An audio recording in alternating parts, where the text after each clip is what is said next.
Hi everybody, welcome to the Illinois Tech CyberHawks Intro to Kali Linux. I'm David Arnold and I'll be presenting our seminar for today. The main point of today's seminar is to give you all an idea of how to use the popular operating system Kali Linux. It has a lot of really great tools that are built in there that allow you to do a lot of really good offensive security penetration testing activities. So we'll mainly just be looking at this in the lens of doing a penetration test, so that'll help you get a better idea in terms of not only what different tools and tricks are on the machine, but also how you'd actually apply them out in the field. In terms of an outline for today's presentation, we'll start with what is Kali Linux. So we'll talk about who uses it, what different tools are installed, different things that I've installed, at least on my version of Kali Linux, that we'll be using in different CyberHawks activities. Then we'll take a look at scanning and enumeration. So the general idea there is how do we identify different vulnerabilities and ways that we can break onto a target system. So we'll take a look at different ways that we can scan it, look at what ports are active, and then also list and figure out what version numbers and how we can exploit that. Then we'll look at password cracking and brute forcing. Let's say that we managed to get a list of hash files, and essentially what hash files are the hash function takes a password. It's a one-way function. The idea is just to verify that that password is a valid one, or not necessarily that it's a valid one, but we use it on the back end a lot of cases so that we're not actually storing passwords. And so even though it's a one-way function, if we have a list of the most commonly used passwords, if we hash it ourselves and then compare it, we can check to see if that maybe that's actually that password that that user is using. Similarly speaking, we can do just simple, straightforward brute forcing on a live system, and we'll briefly take a look at that, even though in this case, we're not going to be successful with it. We'll also then finally look at exploits and metasploit. So after we've done all of our research, we've kind of cataloged the target, we're going to then go ahead and actually exploit and get onto the system. So we'll briefly talk about manual exploitation, and then we'll look at metasploit, which is a very popular framework that automates a lot of the process for us. In terms of what Kali Linux is, it's an ethical hacking toolkit. It's designed to assist with a lot of white hat hacking activities. So in particular, we're looking at red teaming, penetration testing, and bug bounty hunting. There's obviously a lot of ethical questions in terms of, well, you're creating something that's designed to break into people's stuff, but generally speaking, we think of this as a good thing because it allows us as ethical hackers to be able to test and prod around and actually help out organizations that we're doing a penetration test on. So it may seem that it's good for black hat hackers, but at least in this case, it's really helpful to help shore up the defenses of a network, and this really helps out with that. Different tools that are available include information gathering tools, vulnerability analysis, wireless attacks, website penetration testing, exploitation tools, social engineering, and then reverse engineering. And there's many more. And then when we actually dive down and we take a look at our Kali Linux installation, we'll see that there's so many more that you can use. In terms of our, or at least my personal Kali Linux installation, for different CyberHawks activities, we may provide access to those so that when you're doing stuff, it looks very similar to what we're doing in our seminar or whatever we're working on. So first of all, we've updated using pip-my-Kali. Generally speaking, when you do a standard sudo apt upgrade, so that checks the different tools and services that you have and looks for update packages, in a lot of cases that'll actually break the tools in Kali Linux, and we don't want that to happen. So DeWalt from TCM Security did a really great job at creating pip-my-Kali. It installs everything that you need to upgrade or you might want to update, and it doesn't break anything, at least nothing too serious. So we've gone ahead and used that. It's a really cool tool. We're also using Pretunnel as our VPN. So if we're ever doing anything within the CyberHawks server environment, you'll want to connect through a VPN. Just since we're hosting vulnerable servers, we don't want those leaking out into the general IIT network. I've also installed a tool called Foxy Proxy.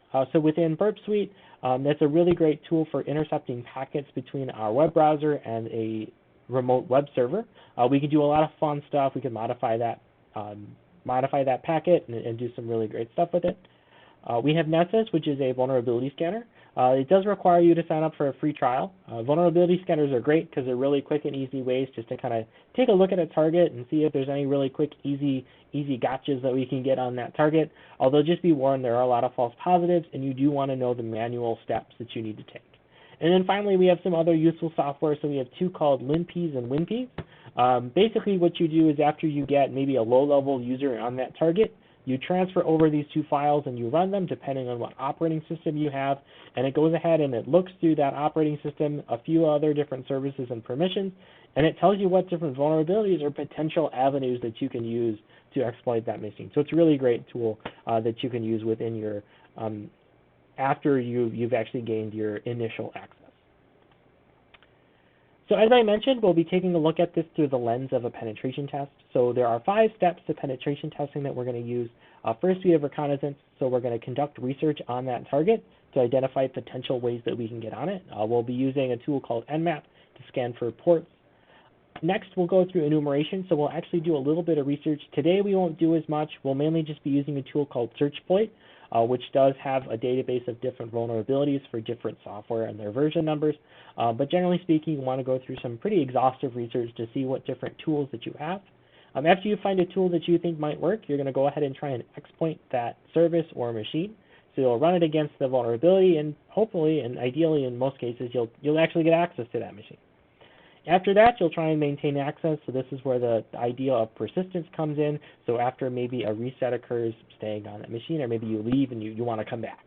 And then finally, we have covering up tracks, and this can be used both in a nefarious and a good way. The more nefarious black hat hacker approach would be, well, I don't want the defenders to know that I'm even in here.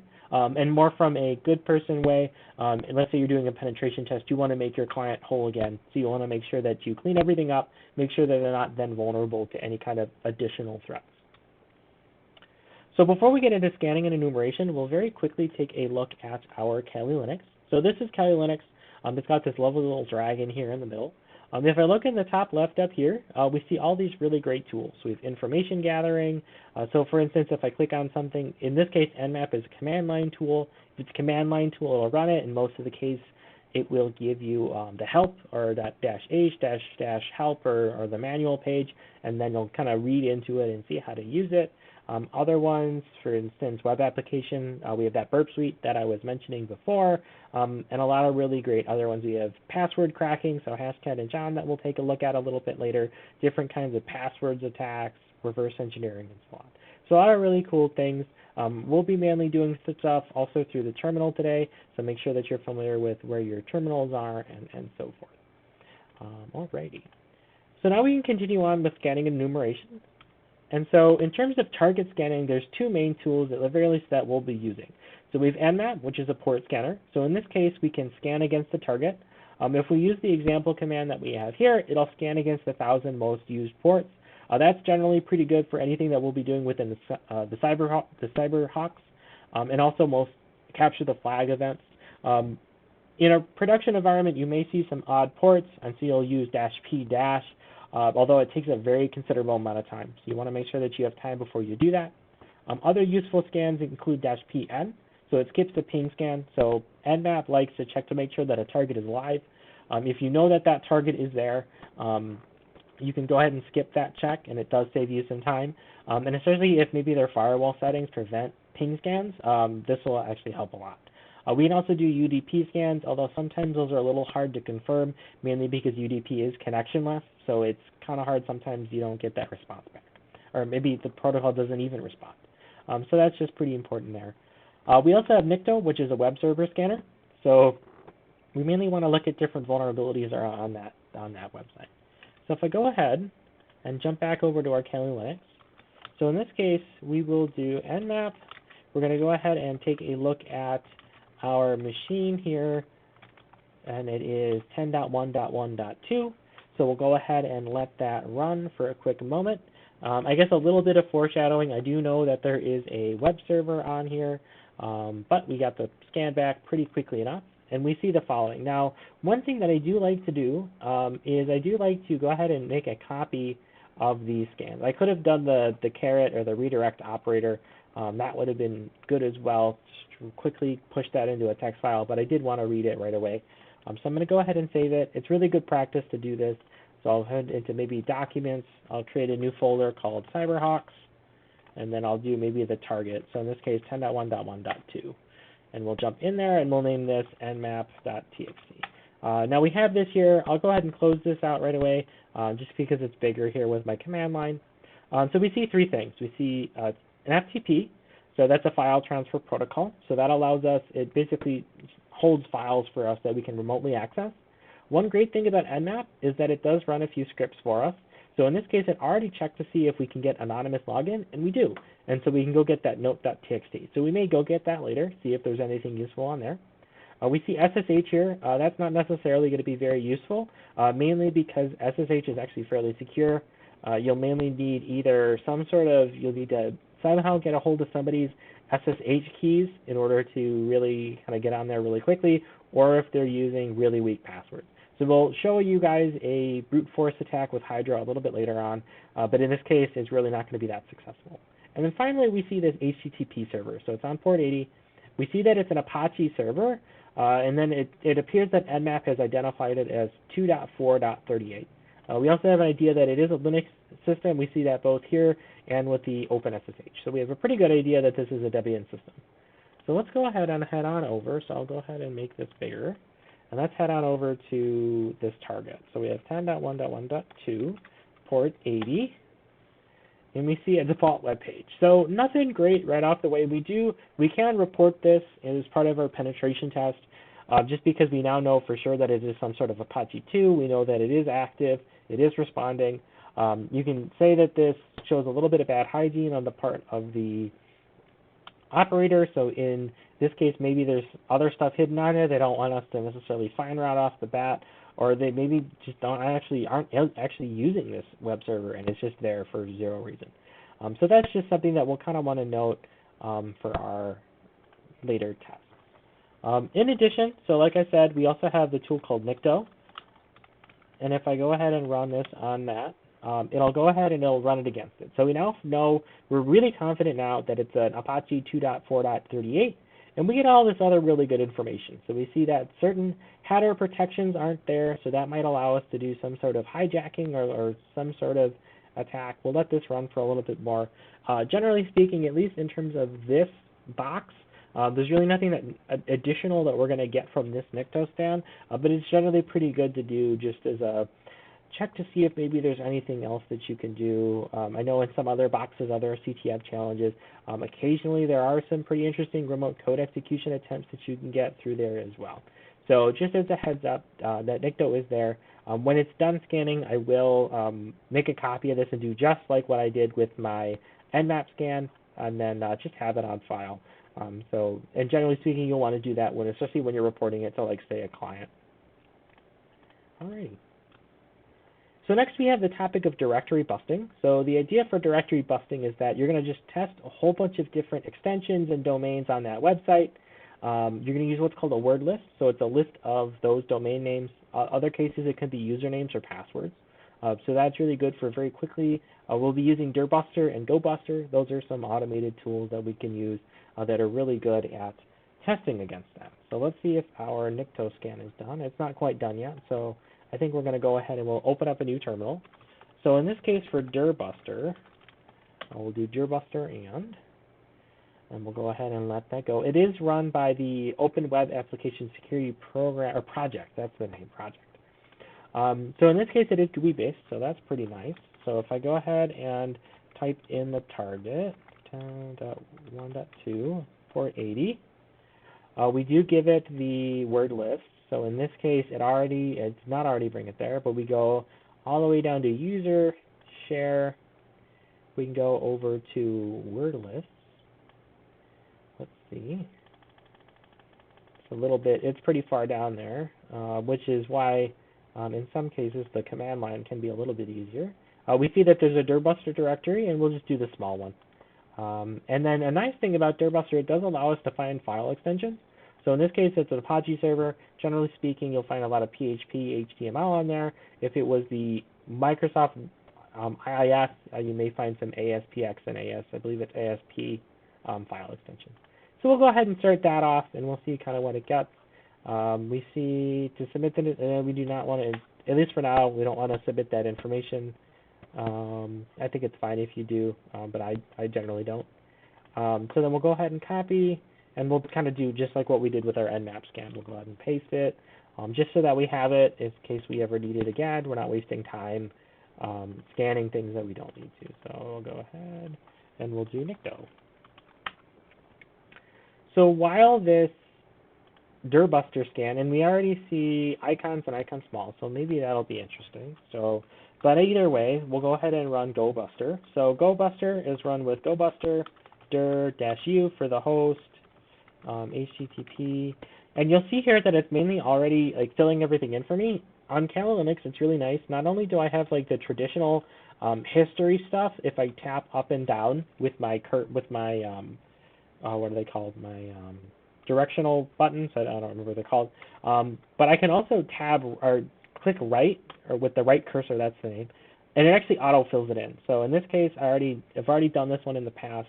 In this case, maybe we'll just do the small.txt, and then I can always do tab completion and hit enter, and it goes ahead and starts to find it. So we see that there's this, while we're waiting for that one, and we get a hit right away on Academy on GoBuster. So if I go ahead and I do /academy, okay, great. There's a login page here. So this is interesting. So now maybe we can try and get in here in some capacity, and let's actually see. And we also see a PHP MyAdmin. PHP MyAdmin is pretty interesting just because it's another form of login page. Generally speaking, I believe typically these connect to some sort of database on the back end that you can then try and break into. In this case, we're not going to explore this one. We're more interested in the student login for Academy.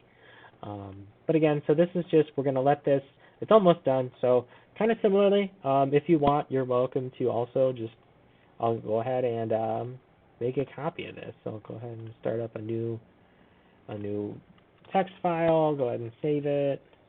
We'll throw that also in this here, so this gobuster.txt. So we'll go ahead and do that there as well. So, and then the dirbuster is still going. It finds very similar things. Now, the nice thing about dirbuster is that it does go and it does look within each subdirectory. So, for instance, so in this one, it just went Academy, PHP MyAdmin. I believe there's ways that you can get it to then go recursively and look down that list, but at least dirbuster does it for us. So we see that there's an Academy, there's index.php, there's an assets directory, there's an admin directory, so that could all be very interesting. But I'm going to stop this because we've gotten as far as we need to, at the very least, for this penetration test here.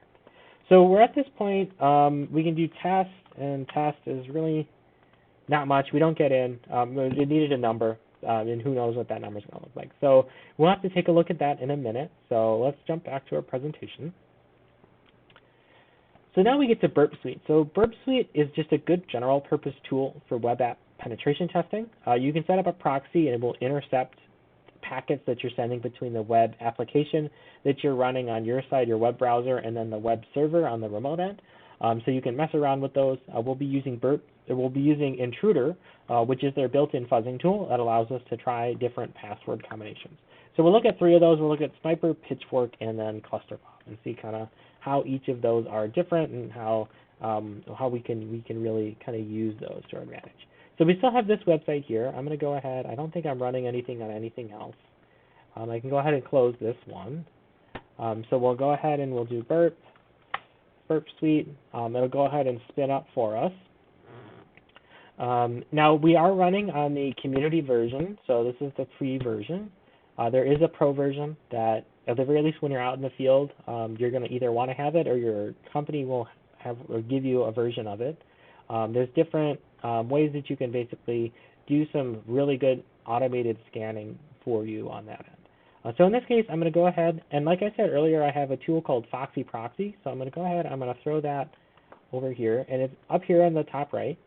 If I go ahead and throw it on, it'll start the proxy, and you can actually really easily go into settings and turn it on manually that way. I just like to use the Foxy Proxy built in for Firefox, just to make it nice and easy. So I'm going to go ahead and intercept communication. So I'm going to go ahead and try and go back here, and it hangs. And you see here it automatically opens up, and it gives me that packet. I do see a cookie. Theoretically, if we wanted to, we could dive deeper. But in this case, we don't necessarily want to.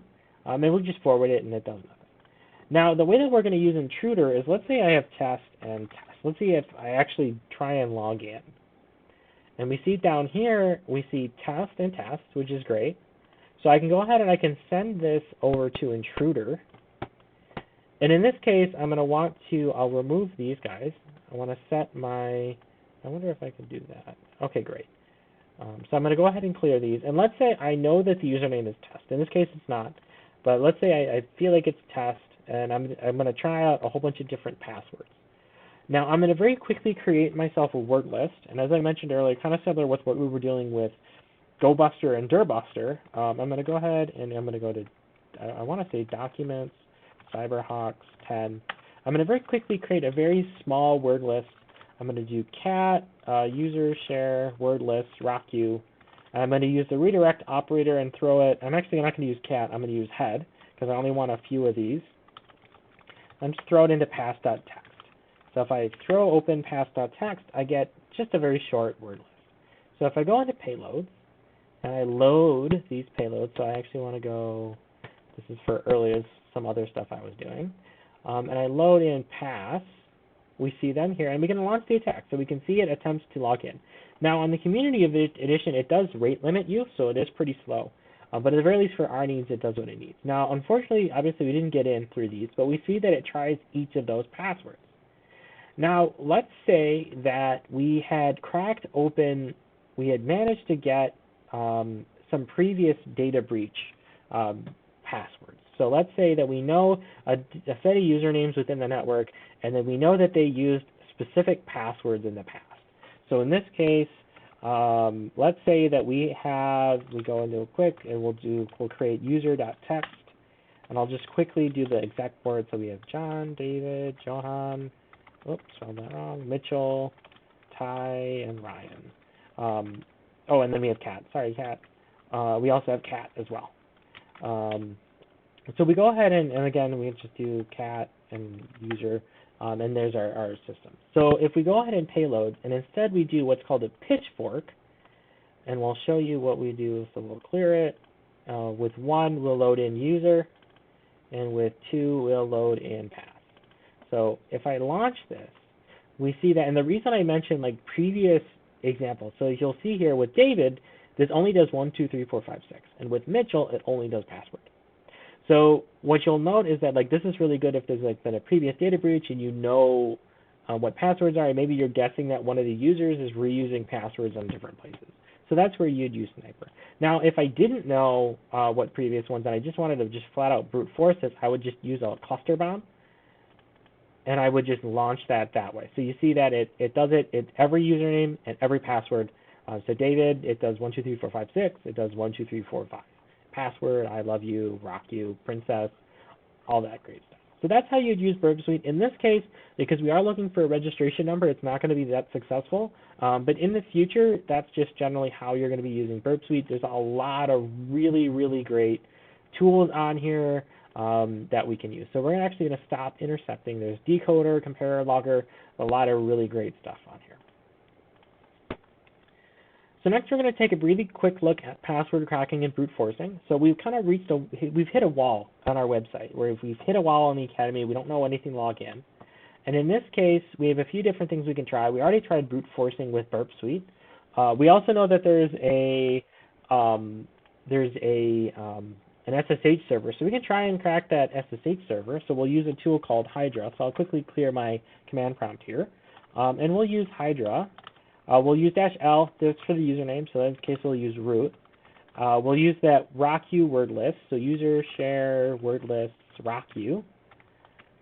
The target is, again, 10.1.1.2. We're going to try and log in via SSH, and we're going to do it with a task of 4. So we're going to have 4 tasks running, trying to log in via SSH. So it's going to try, you see that it has this many login tries that it's going to try and do. So it's going to spin here for a little while. Generally speaking, again, unless the system has a very weak password, you're not going to win necessarily with this. But if you're all out of ideas, this is definitely one thing that you can try. I believe you can also use Hydra against a web page as well, kind of similar to what we used with Burp Suite, but we're using it mostly for this SSH attack. Now, we can also do what's known as hash cracking. So with hash cracking, the idea is, like I said, with those one-way hashes, let's say that they still have a weak password, and in this case, we know there's a weak password for this web login. We still do need that registration number, though, and I'll show you where we get that in a minute. But we see here we have John the Ripper and Hashcat. Those are two of the more popular hash cracking mechanisms out there.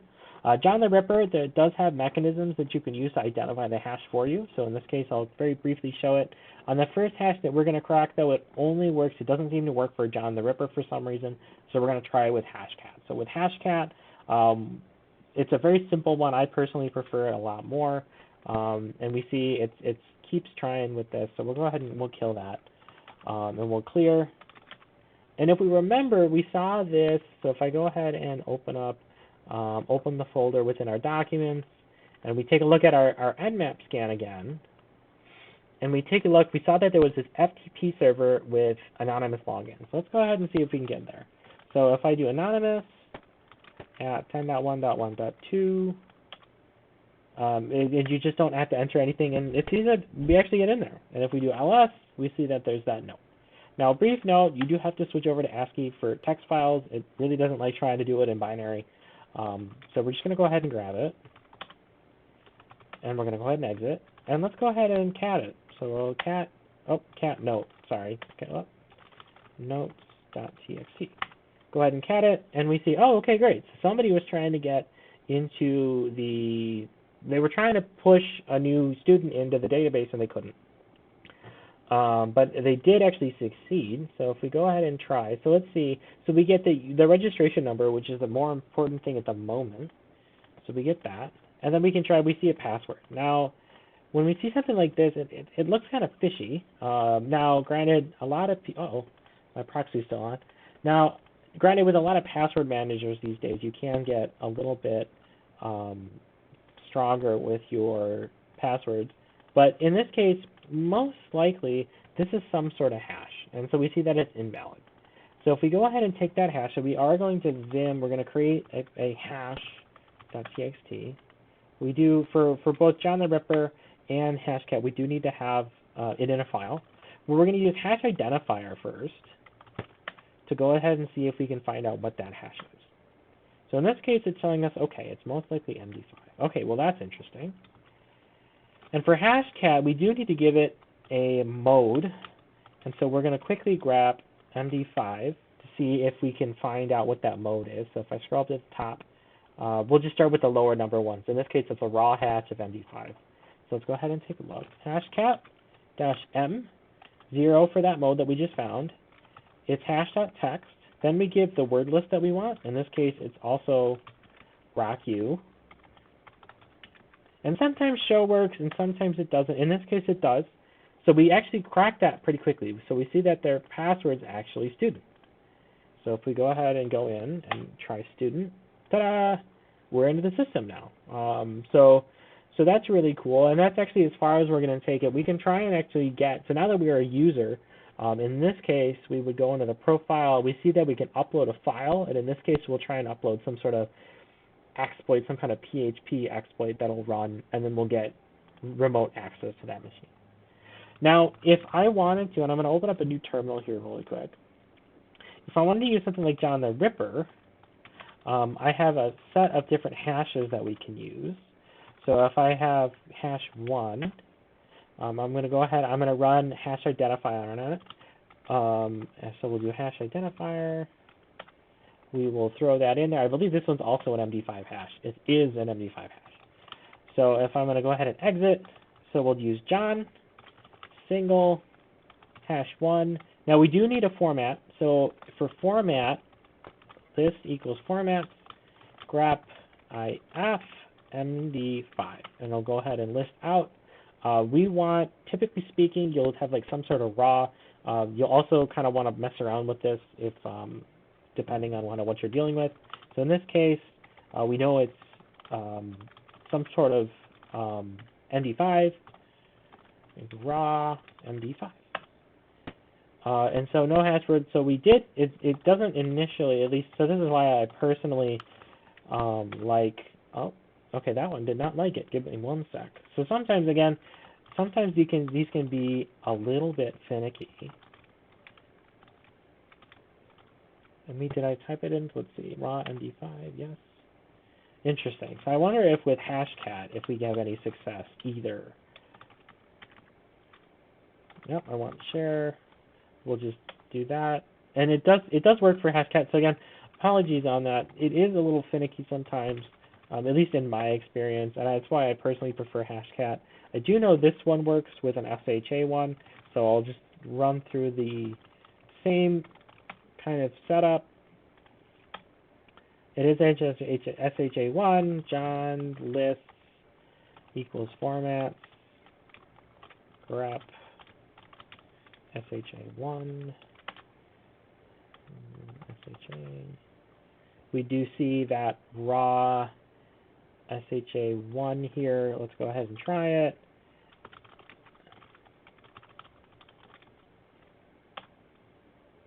And let's do show. And it could just be sometimes, and the reason I'm trying single here is because it works sometimes and it doesn't work with the other ones sometimes in other cases. So if I did hash2.txt with the word lists, and I believe that this still works. Let's see if it does. Give it a sec. In this case, let's do show again. Yeah, and it does still crack it. So let's try with that other word list here real quick. So hash2 or hash1.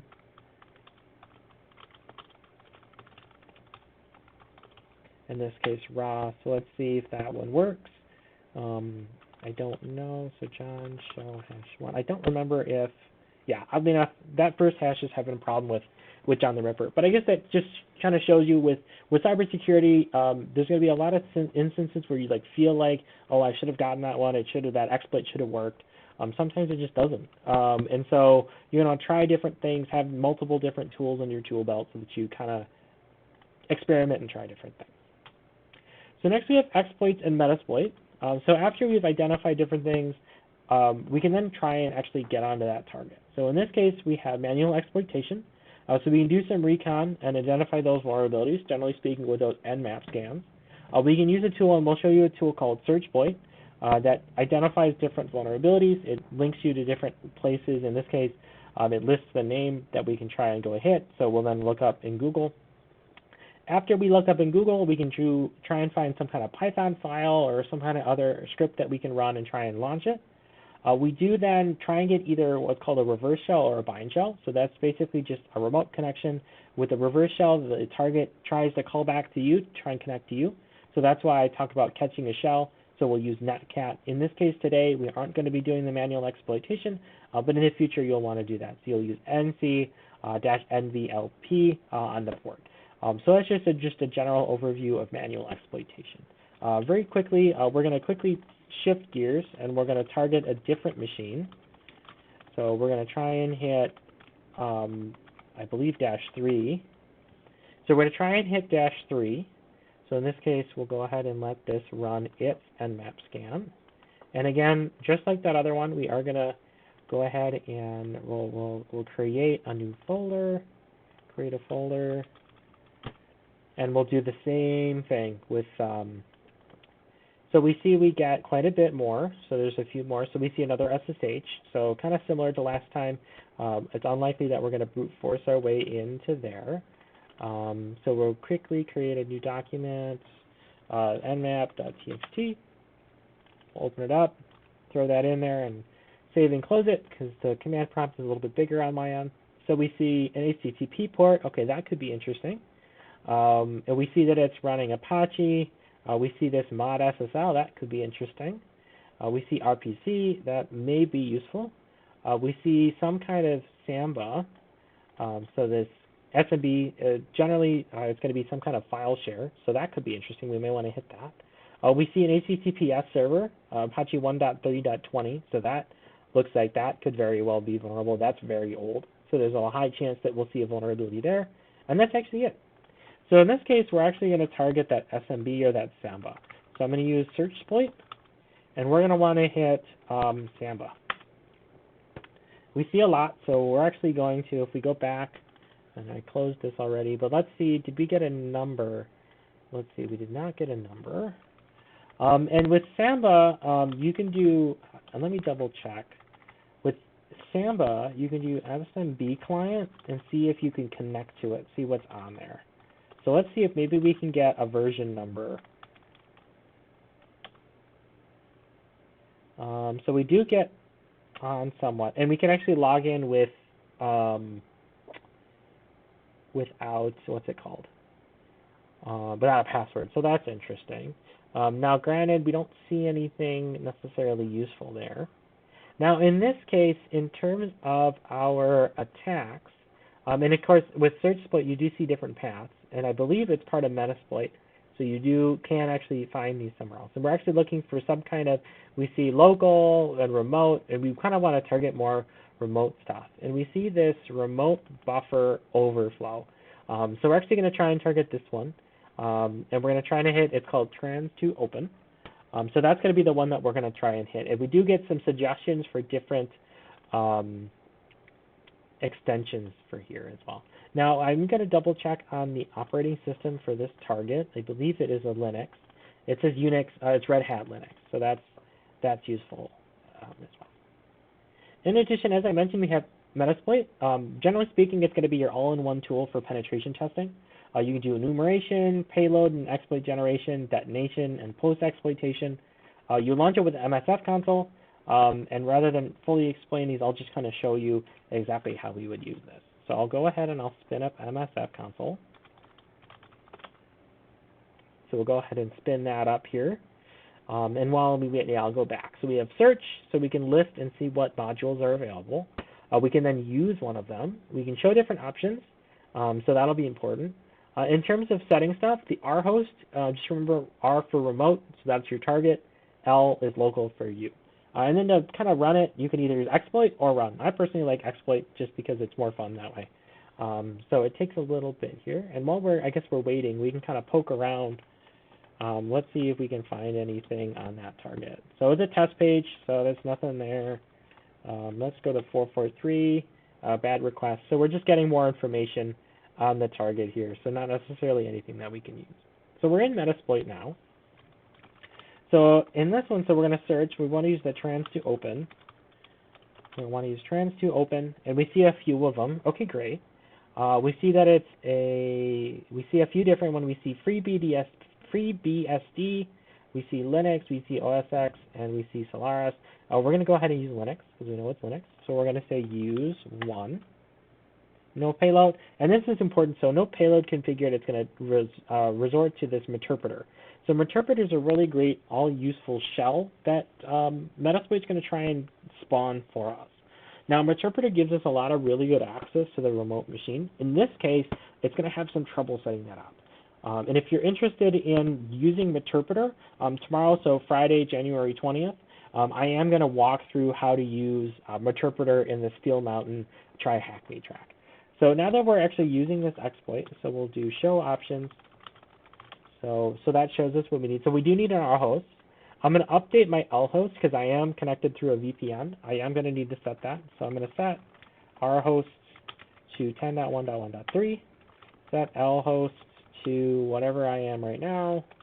So this is within the VPN. So alrighty, and then I'm going to do exploit. So in this case, it's going to try and basically do some sort of buffer overflow to try and attack this machine.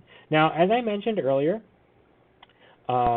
this is trying to spawn a Meterpreter shell, and it actually has a problem trying to get this to launch. So if I go into my slides, I do briefly talk about MSF Venom. So we saw that payload there. It was a Meterpreter payload. Metasploit has a built-in payload generator called MSF Venom, and you can actually call that outside of Metasploit. And so you can actually create something very similar to kind of what you saw with that payload. You have to set your L port and your L listener, so it does give you a little bit more flexibility in that sense. And in this case, we would be generating a Windows 64 reverse shell. In addition to that, there's the idea of a stage versus a stageless. So a stage payload is one that gets sent in multiple parts. Generally speaking, you see this extra slash, so you see 64/shell/reverse, whereas with a stageless one, it's just shell reverse. The stageless ones are going to be a little bit bigger, so just keep that in mind if the target isn't able to handle larger files. But then at the same time with stage, it's a little more complex in that sort of side. So you just want to be aware of that when you're sending it over. And as we can see here, that one is not really working all that well. So we'll try and set payload. I believe it was Linux Linux execute, and you can tab If I do tab, it'll kind of tell me what all my possible payloads are. In this case, I want to do a shell reverse TCP.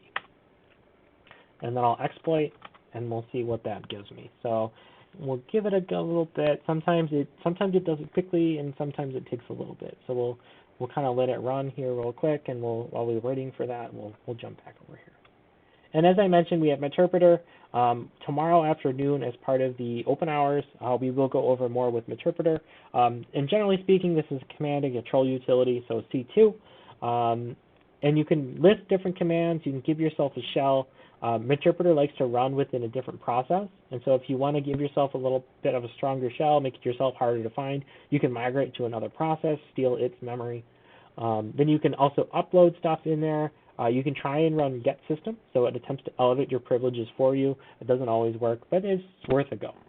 So if we go ahead and jump back over, so unfortunately this reverse TCP is not really working. So let's try a bind shell. So we have Linux, x86. We have a shell bind. Yeah, And then we'll try and exploit it. And this should work pretty quickly. Let's see. I may need to restart the target. Let's see if this one works. If this one doesn't, I'll oh, there we go. We have a command shell here. So if I type who am I, I'm actually root. So that's really awesome. So I basically have control over the entire machine. Now, I don't know where I am. I can do a PWD. I'm in the root directory now. PWD, I'm in the root. I do an ls, and so on. So hopefully that just gave you a good idea of how we really do everything within Kali Linux. Hopefully you learned a lot today just with using Kali Linux, and join us around for other CyberHawks seminars and other really great interactive activities. So have a wonderful day.